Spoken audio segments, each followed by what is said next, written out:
우리 디도서를 가지고 저희가 지금 계속 살펴보고 있는데요. 오늘을 그 지도자의 자격, 자질에 대해서 함께 살펴보는 가운데 오늘은 이제 7절, 9절 좀 보려고 합니다. 7절에서 9절까지 말씀인데요. 교독하도록 하겠습니다. 디도서 1장 7절에서 9절까지입니다.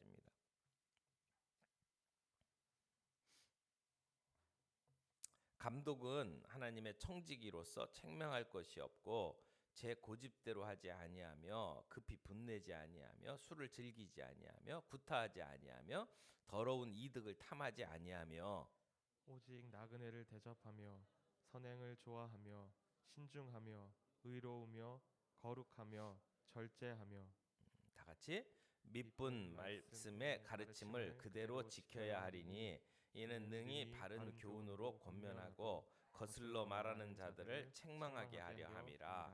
아멘. 디도서의 배경을 우리가 여러 번 말씀을 드렸습니다. 그레데라고 하는 섬에 사도 바울이 디도를 남겨놓고 그리고 디도에게 해야 할 일들을 지금 이제 가르쳐 주고 있는 편지라고 말씀을 드렸습니다. 그런데 이 그레데라고 하는 섬에 사는 사람들은 평이 좀 안 좋았습니다. 예전에 검사스럽다 이런 표현들이 있었잖아요. 뭐뭐스럽다, 그러니까 그레데 사람 같다 그러면은 상당히 안 좋은 말이었습니다. 거짓말쟁이라는 뜻으로 통할 정도로 이 그레데 사람들은 쉽게 거짓말을 하면서 사는 그러한 문화 속에 사는 사람들이죠. 여러분 우리 주변에 누가 거짓말을 잘합니까? 거짓말하는 사람 이렇게 가만히 보세요. 거짓말 잘하는 사람들은 몇 가지 특징이 있는데 그 중에 하나는 거짓말 하나 이렇게 진실을 얘기하나 별로 자기의 삶에 큰 문제가 안 되는 사람들. 예를 들어서 그 노숙자로 산다든지 거지로 산다든지, 그러니까 자기 삶이 아예 밑바닥에 있어서 이렇게 삶의 체계가 무너진 사람들은 다른 사람들을 어떻게 속여서라도 내가 살아야 된다라고 생각을 하기 때문에 거짓말을 쉽게 합니다. 참과 진실이 구별이 안 되는 사람들이죠. 그런가 하면 정말 내가 추구하는 욕심이 너무 커가지고 다른 게 안 보이는 사람, 이런 사람들은 거짓말 쉽게 합니다. 그레데 사람들이 원래는 아주 그 문명의 꽃이 피웠던 곳이거든요. 근데 그 문명이 무너지고 사람들의 삶이 피폐해지니까 이 섬 안에 있는 사람들 전체가 그냥 거짓말하는 것이 그렇게 문제가 되지 않는 그런 사회가 되어버렸다는 거죠. 저는 이제 미국에서 이제 지낼 때, 이제 공부하고 지낼 때에 미국 사회를 보면서 깜짝 놀랐던 것이 거짓말에 대해서 굉장히 민감한 사회다. 정치를 하든 경제를 하든 교육을 하든, 그래서 논문을 하나 쓰고 페이퍼를 하나 써도 남의 거를 갖다 베껴 쓰면은 굉장히 심각한 죄로 따졌어요. 우리나라에서는 얼마 전까지만 해도 다른 사람의 논문 갖다 베껴가지고 짜집게 해서 이렇게 제출하는 것이 상식이었어요. 그냥 일반적으로 다 그렇게 했어요. 요즘에 무슨 논문에 표절이 문제가 되네 이런 것은 사실은 20년 전에 그 학위 딴 사람들 이렇게 그 내용을 보면 우리나라에서 학위 딴 사람들의 상당 부분은 그렇게 해왔어요. 이렇게 관행이었어요. 그것 가지고 요즘에 무슨 누구 논문이 잘못됐네 이렇게 얘기하는 것 자체가 말이 안 될 정도로, 그 사회가 어떤 사회인지 여러분 수준을 알 수 있는 게 거짓말에 대해서 얼마나 용납하느냐라고 하는 것을 보면 알 수 있어요. 오늘도 거짓말이 용인되는 사회가 정치인의 사회예요. TV에 나오는 모든 내용을 보세요. 정직하게 얘기하는 사람이 없어요. 자기가 했으면서도 법적으로 문제가 되면 기억이 안 난다라고 이야기를 하죠. 기억이 안 난다는 얘기는 안 했다는 얘기가 아니에요. 했는데 말할 수가 없다라는 얘기죠. 그런데 그 모든 거짓말들이 그냥 정치인은 그럴 거다라고 생각을 하고 다 받아들이는 사회가 돼버린단 말이죠. 거짓말을 했으면 지도자로서는 자격이 없다가 아예 퇴출을 시켜야 되는데 우리 사회는 그런 부분에 대해서 너무 많이 이해력이 좋아요. 마치 술 먹고 사고 치면 그 사람 술 먹어서 그래, 그렇게 용인하는 것처럼 거짓말하는 것에 대해서 너무나 쉽게 용인해주는 사회가 돼버렸죠. 그런 부분들이 생각나게 만드는 그 동네가 그레데라고 하는 동네였습니다. 이곳에서 사도 바울이 디도에게 준 사명이 뭡니까?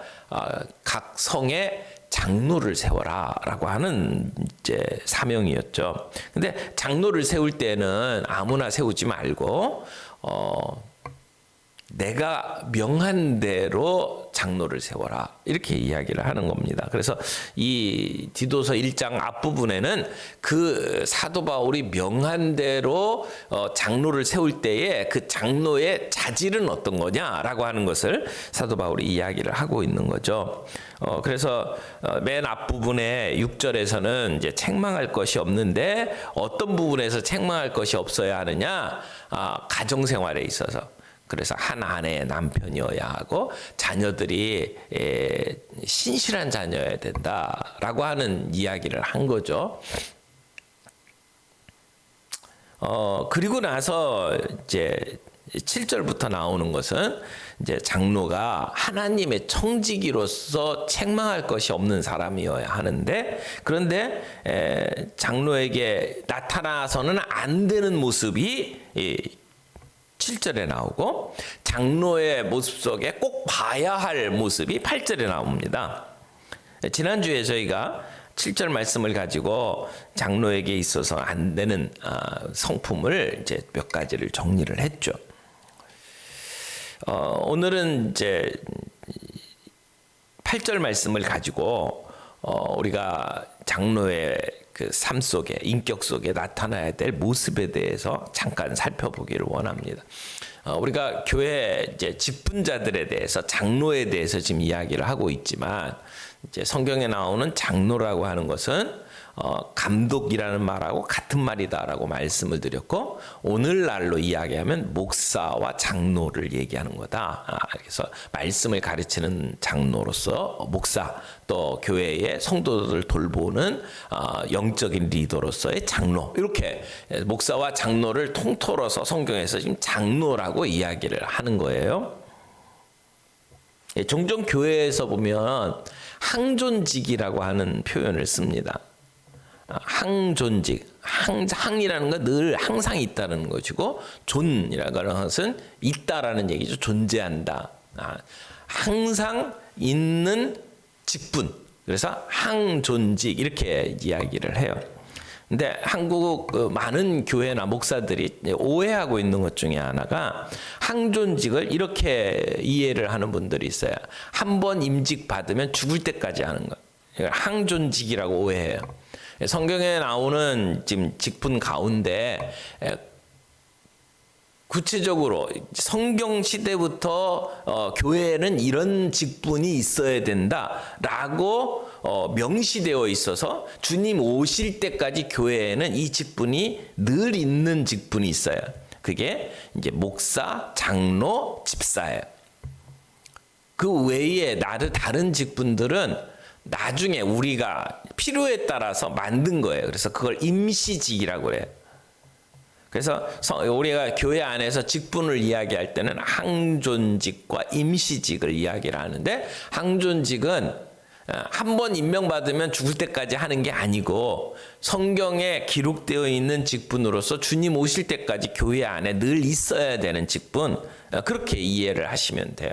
그래서 성경에 나오는 목사나 장로나 집사, 특별히 집사라고 할 때는 우리 교회에서 지금 이야기하고 있는 1년에 한 번씩 임명하는 서리 집사를 얘기하는 게 아니고 안수 집사를 이야기하는 거죠. 그래서 성경에 집사 그러면은 안수로 세운 집사를 이야기를 하는 거예요. 그러니까 교회에서 우리가 필요에 따라서 이제 직분들이 세워진 게 권사, 그 다음에 전도사, 또 어떤 교회에서는 권찰, 그리고 서리 집사.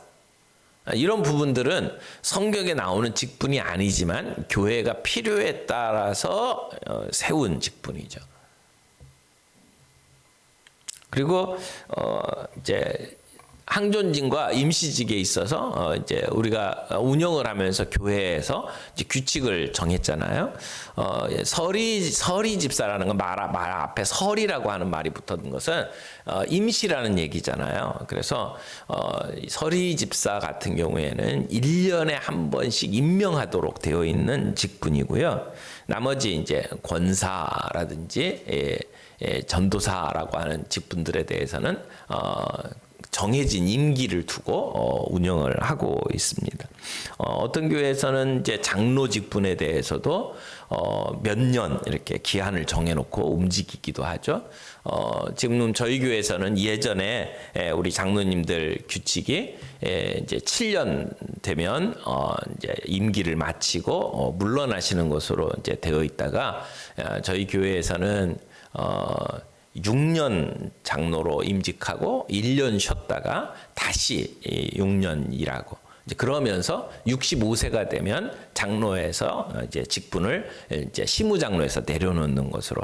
그래서 저희 교회에서는 장로님 가운데에서도 똑같이 늘 장로라고 이름은 부르지만 시무장로라고 하면 당회에 모여서 우리 교회의 중요한 일들을 결정하는 장로님들. 지금 저희 교회는 4분이 계시고 그 외에 뭐 은퇴 장로님 또는 목양 장로 이렇게 장로의 이름을 가지고 있지만 실제로 당회에 들어와서 결정을 하지 않는, 그러나 교회의 여러 분야에서 함께 예배 시간에 기도도 해주시고 또 부서에 들어가셔서 사역도 해주시고 다양한 형태로 장로로서 일해주시는 그러한 분들이 계십니다.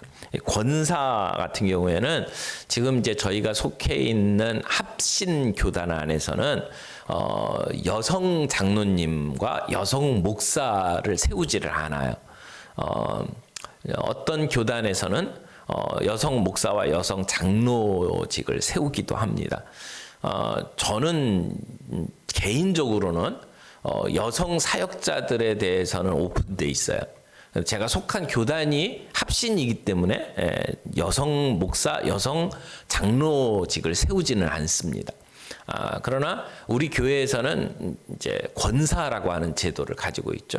감리교에 가면 권사라고 하는 직분이 남자들에게도 주어집니다. 남자 권사들이 있죠. 그러니까 우리 장로교로 얘기하면 안수 집사님에 해당하는 경우를 남자들을 권사라고 표현을 하기도 합니다. 근데 저희 교회에서는 권사는 여자분들에게만 드리죠. 그래서 권사라고 하는 제도를 가지고 있습니다. 어떻게 보면 여성분들 가운데 장로직에 해당한다 이렇게 보셔도 될 것 같아요. 그래서 교회 안에서 기도하시고 또 여성으로서 교회에 이제 구석구석 이렇게 돌봐야 될 부분들을 이렇게 돌보시면서 섬겨주시는 분들을 저희가 권사라고 이야기를 해요. 그러니까 오늘 저희들이 여기 장로의 자격, 그다음에 또 감독의 자격을 이야기합니다만은 저는 이 모든 것들이 단지 뭐 목사나 장로에게만 해당하는 그러한 자질이라고 보기보다는 우리 교회 지도자들, 적어도 교회 안에서 우리 교회를 책임지고 기도하고 계시는 우리 권사님들이나 또는 안수 집사님이나 또 멘토나 또 순장이나 이런 분들에게 모두에게 해당하는 그러한 자격이다. 이렇게 좀 이야기를 하고 싶습니다.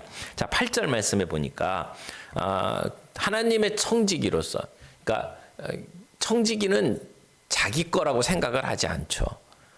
주인 거라고 생각을 하는 사람들이에요. 우리가 교회 안에서 일을 할 때에 이 교회가 내 교회라고 하는 어떤 주인의식을 갖는 것은 중요하다고 생각을 합니다. 그러나 이 교회를 내 거라고 생각하면 안 되죠.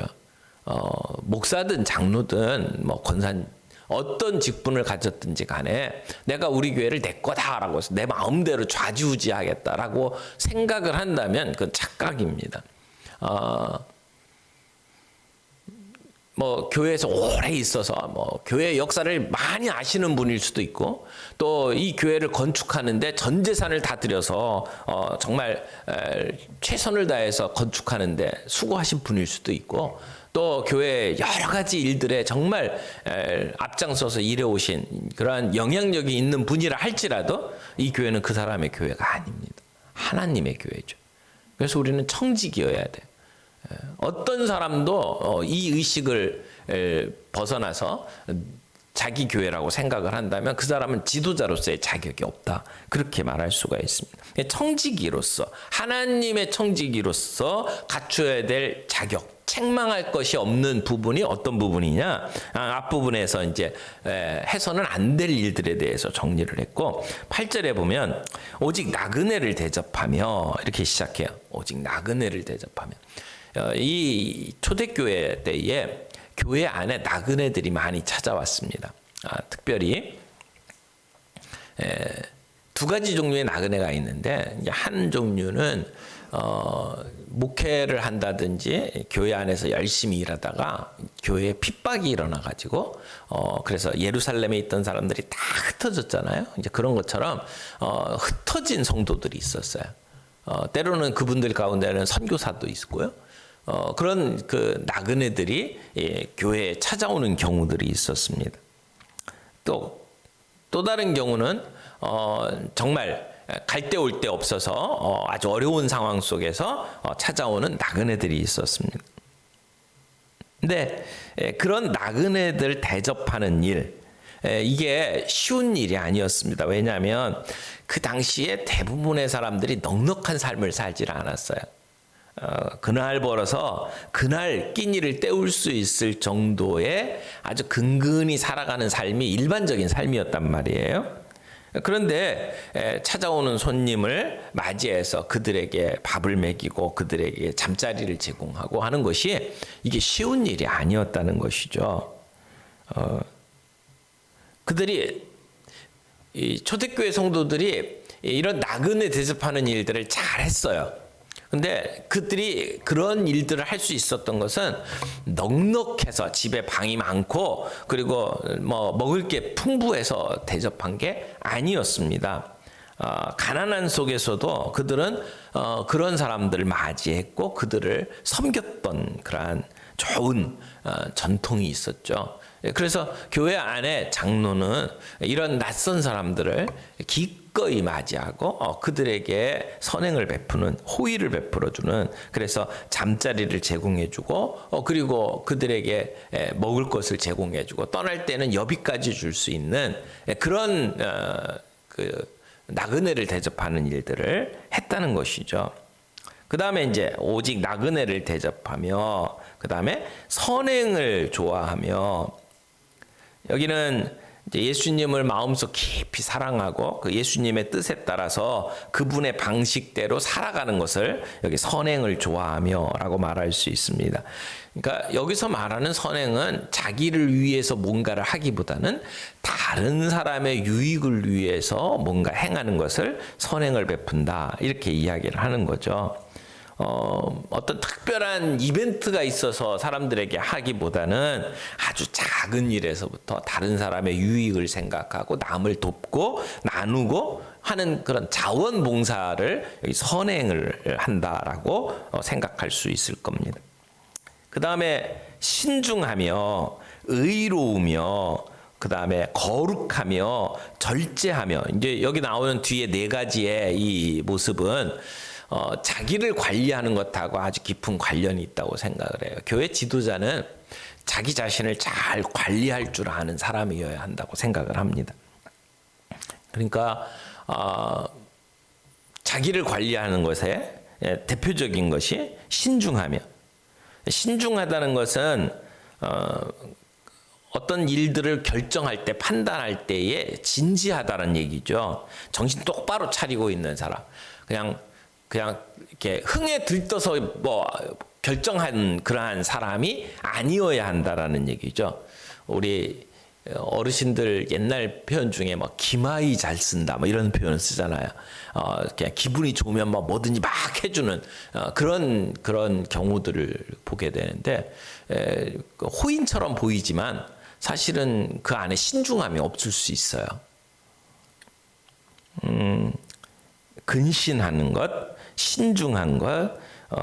그래서 이런 그 신중함은 교회의 어떤 정책을 결정하고 해야 될지 말아야 될지를 결정하는 일에 있어서는 중요한 성품이라고 생각을 합니다.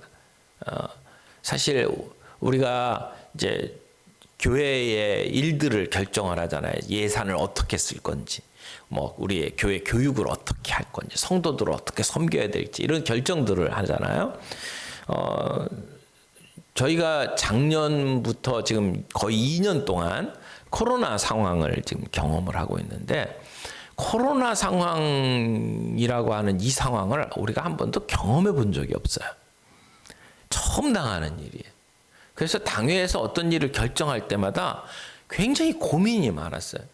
처음 딱 일이 시작이 됐는데 이걸 대면 예배로 가야 되나 말아야 되나, 이걸 정부 시책에 따라야 되나 말아야 되나, 이걸 우리 교회가 좀 선제적으로 앞장서서 해야 되나, 안 될 때까지 기다렸다가 버티다가 해야 되나, 이 모든 일들을 결정하는 게 쉬운 일이 아니었어요. 이거 언제 끝날지를 모르잖아요. 이런 일들은 정말 진중하게 결정하는 것이 중요하다고 생각을 합니다. 잘못 결정하면 주변에 있는 사람들에게 교회가 다 막 그냥 분매 돌맞고 욕먹고 그래버리는 상황이 되어버리기 때문에 이것은 신중한 그러한 판단이 필요하죠. 그래서 교회 지도자들이 그런 면에 있어서 신중해야 된다고 생각을 합니다. 차분하고 자제심을 가지고 사리 판단력을 가지고 일들을 결정할 수 있어야 된다는 거죠. 그 다음에 이제 의로우며 거룩하며, 이것은 특별히 하나님 앞에 선 지도자의 모습을 표현하는 말이라고 생각해요. 의로우며 거룩하며. 그러니까 의롭다는 얘기는 하나님 앞에 내 자신을 온전히 헌신하는 사람, 예수님과 함께 동행하며 깨끗한 삶을 사는 사람, 이런 사람을 이제 의롭다고 보통 표현을 할 거예요. 의롭다라고 하는 말에는 법대로 산다라는 의미도 있고 공정하다라고 하는 의미도 함께 포함되어 있다고 생각을 합니다. 그 다음에 거룩하며라고 하는 것은 하나님이 원하시는 삶을 살아가는 거죠. 그래서 구별된 삶, 세상 사람들하고는 뭔가 다른 삶, 이런 그 자기 자신이 하나님과 관련해서 의롭다, 거룩하다라고 하는 덕목은 지도자로서 굉장히 중요한 덕목이라고 생각을 합니다. 또 하나 절제하며라고 하는 이제 표현이 나오는데, 절제하며 자기를 다스릴 줄 아는 거죠. 충동적이지 않은 것을 얘기하는 거예요. 절제할 줄 안다라고 하는 것은 어떤 면에서 어떤 일에 어떤 상황에 중독되지 아니하는 것을 의미할 수도 있어요. 만약 내가 어떤 일에 내가 절제가 안 되고 거기에 빠져들어간다. 그러니까 여러분 중독의 다양한 형태의 중독이 있잖아요. 뭐 관계 중독. 저 사람하고는 만나지 않아야 되는데 그냥 끌려다니면서 계속 피해를 보는 사람들이 있어요. 관계 중독이죠. 내가 하지 않아도 되는데, 선을 그어야 되는데, 이 바운더리가 있어야 되는데 그 바운더리가 없는 거예요. 남의 일이 마치 내 일처럼 생각하고 끌려 들어가는 거예요, 매번. 그런 관계 중독. 특별히 젊은이들이 연애할 때 보게 되면 나쁜 남자들하고 만나가지고 끌려가는 모습들을 종종 보게 돼요. 관계 중독이에요. 그런가 하면 도박 중독도 있죠. 게임 중독도 있고요. 뭐 어른들 가운데 게임 중독에 빠진 분들이 있을까요? 제가 가끔 이제 집에서 앉아가지고 이렇게 텔레비전 보다가 텔레비전 내용이 제 마음에 안 들면 이제 핸드폰 꺼내가지고 수도쿠를 합니다. 제가 저희 집사람이 수도쿠 중독 걸렸다고 늘 욕하는데, 시간 때우는 데는 제일 좋아요. 근데 숫자를 계속 생각을 하기 때문에 아마 치매는 굉장히 도움이 될 거라고 생각을 합니다. 근데 문제는 그런 모든 일들에 있어서 게임을 하든 뭐 취미 생활을 하든 이게 중독 수준이 되면 안 된다는 거예요. 어른이 돼가지고 게임 중독 되신 분들이 있나요? 내가 멈춰야 된다라고 하는 판단력이 생기면 언제든지 멈출 수 있을 때 그때가 중독이 안 된 거죠. 도박 중독, 게임 중독, 그 다음에 또 알코올 중독, 또 어떤 사람들은 성 중독, 이런 중독에 빠지는 사람들이 있죠. 근데 여기 절제하면은 언제든지 멈출 수 있고 내가 스스로 통제할 수 있는. 어떤 사람들은 성질나면 카드 갖고 가서 막 써버리는 지름신이 임하는 분들이 있죠. 그게 통제가 안 되는 분들이 있어요. 그것도 문제죠. 근데 여기서 그 성령의 9가지 열매가 있잖아요. 그 열매 가운데 제일 나중에 나오는 열매가 절제예요. 셀프 컨트롤이라고 그러죠. 우리가 사역을 하는 데 있어서 절제할 수 있어야 돼요. 어떤 분들은 정말 사역도 잘하고 공부도 잘했고 그런데 식탐을 참지 못하는 사람. 그 사람하고 밥 먹고 싶지 않아요. 보면 마치 막 뺏어 먹을 것처럼 그냥 막 갖다가 자기가 챙기는 사람이 있어요.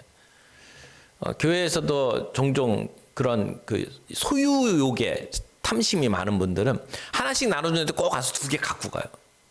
누구 줘야 된다고 3개, 4개 챙겨놔요. 절제를 못하는 거예요. 그래서 이 교회 지도자들은 이런 부분에 있어서 절제할 수 있는 사람이어야 한다라고 이야기해요. 여러분 여기까지 이렇게 내용을 보게 되면 교회 지도자들의 자격이 뭐예요? 인격이에요. 그 사람이 얼마만큼 재산이 많냐? 그 사람이 얼마만큼 사회적으로 지위가 높으냐? 그 사람이 얼마만큼 공부를 많이 했냐? 그런 자격은 여기 아예 없어요. 교회 지도자들은 세상의 지도자들하고 달라요.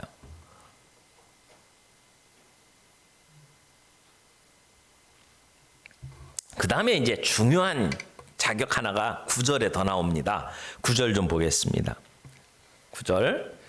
밑분 말씀의 가르침을 그대로 지켜야 하리니 이는 능히 바른 교훈으로 권면하고 거슬러 말하는 자들을 책망하게 하려 함이라. 자, 지금 교회 지도자들이 밑부다라고 하는 말은 무슨 말이죠? 신실한, 믿을만하다라고 하는 걸 밑부다 이렇게 표현했죠.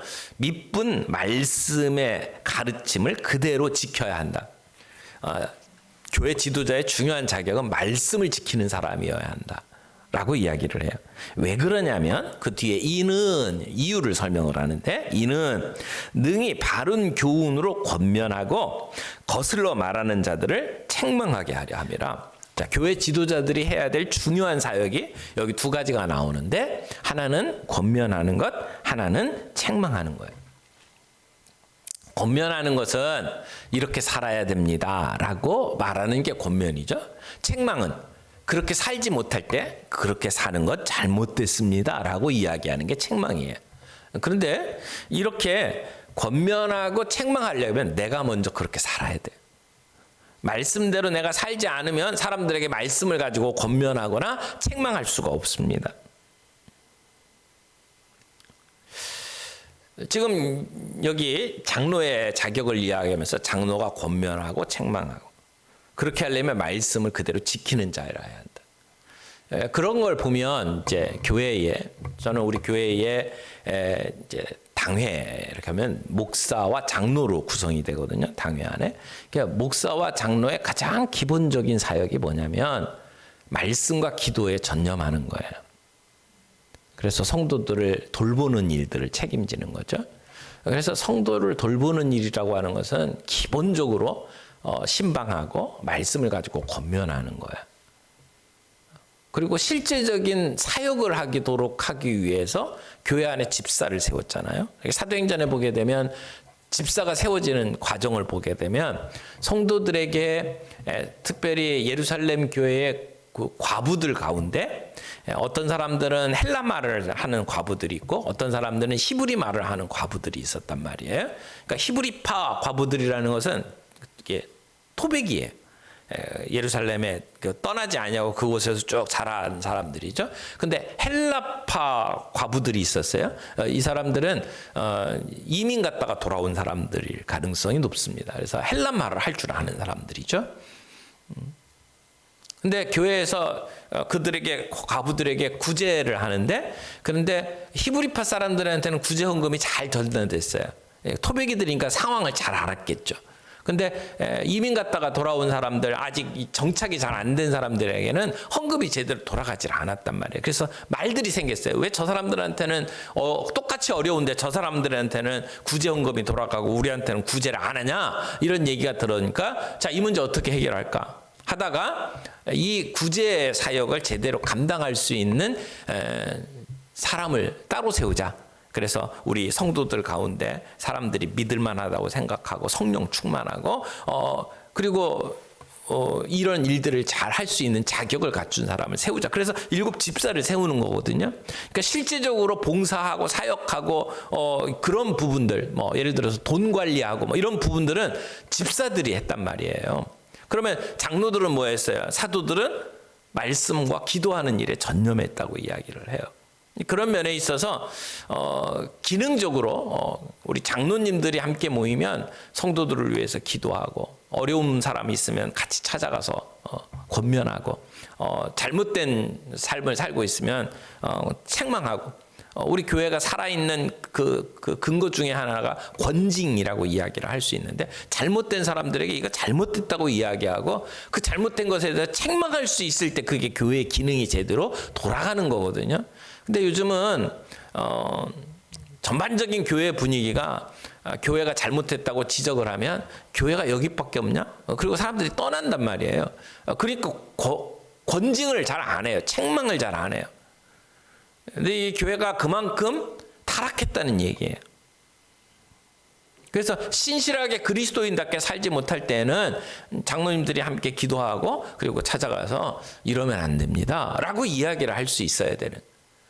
그래서 예전에 우리 한국교회 초기에 조만식 장로님이 예배 시간에 늦었다고 그러잖아요. 그러니까 늦어가지고 어떻게 헐레벌떡 들어오는 걸 보면서 주기철 목사님께서 거기 서라고, 앉지 말라고. 그래갖고는 이렇게 서가지고 벌 받으면서 예배 드렸다고 그러더라고요. 그 정도로 교회가 잘못한 것에 대해서는 책망할 수 있는 권위가 있었어요. 우리 목회자들도 사실 자기 자신이 그렇게 책망할 수 있을 정도로 내가 말씀 앞에서 잘 지키고 그럴 수 있는 권위가 있어야 되는데, 그런 권위가 없으니까 책망이 안 된다고 생각을 해요. 그런 면에 있어서 그 오카노 목사님 같은 경우에 그분의 메시지나 또는 그 교육자들 함께 말씀 대할 때 때로는 아주 정말 엄하게 이렇게 꾸짖고 하셨거든요. 그런 꾸짖을 수 있는 어른이 있는 그러한 교회, 이게 굉장히 좋은 교회고 건강한 교회다 이렇게 생각을 합니다. 그래서 좀 뭐 돈 문제 가지고 결정하는 거, 도장 찍고 하는 거는 이제 앞으로는 좀 우리 안수 집사님들이 좀 알아서 이렇게 하는 제도로 이렇게 좀 일들을 넘겨주시고, 우리 장로님들은 모여서 함께 권면하고 필요하면 책망하고 그리고 교회의 영적인 문제들을 가지고 정말 힘을 쓸 수 있는 그런 구조로 우리 교회가 앞으로 좀 바뀌어가야 된다라고 하는 게 제 생각이에요. 제가 보기에는 성경이 그렇게 가르치고 있다고 보고요. 그래서 안수 집사는 장로 될 때까지 숨죽이고 조용히 있는 게 아니고 가장 활발하게 교회 일을 하는 분들이 안수 집사님이 돼야 되고, 이런 구조로 되는 것이 저는 교회가 건강한 구조라고 생각을 합니다. 자, 오늘 우리 말씀 가지고 교회 지도자들이 어떤 일들을 해야 되고 어떤 자격이 있는지를 함께 나누었습니다. 우리 이렇게 기도했으면 좋겠어요. 주님, 우리가 다 지도자입니다. 우리가 교회에 다른 사람들을 세워가고 권면하고 그런 일들을 감당해야 될 사람들인데, 오늘 이 말씀에 있는 것처럼 우리가 그 자격을 갖춘 그러한 지도자들이 되게 해 주시기를 원합니다. 하나님, 오늘 이 8절 말씀처럼 우리가 나그네를 잘 대접하고 그리고 선행을 좋아하고, 하나님 우리가 진중하고 또 의롭고 거룩하고 절제할 줄 알고 하나님의 말씀대로 지켜가는 저희가 되게 해 주옵소서. 그래서 사람들에게 말씀을 가지고 권면하고 잘못된 일이 있을 때는 정말 사랑하는 마음을 가지고 그들에게 책망을 할 수 있는 그런 우리 지도자들이 될 수 있도록 주님 은혜를 주시옵시고, 특별히 우리 대림교회, 우리 교회 영적 지도자들이 이렇게 멋지고 아름답게 세워지고 교회가 교회답게 돌아갈 수 있도록 주님 은혜를 주옵소서. 이렇게 함께 한 목소리로 우리 통성으로 기도하겠습니다. 같이 기도합니다. 사랑의 하나님 아버지,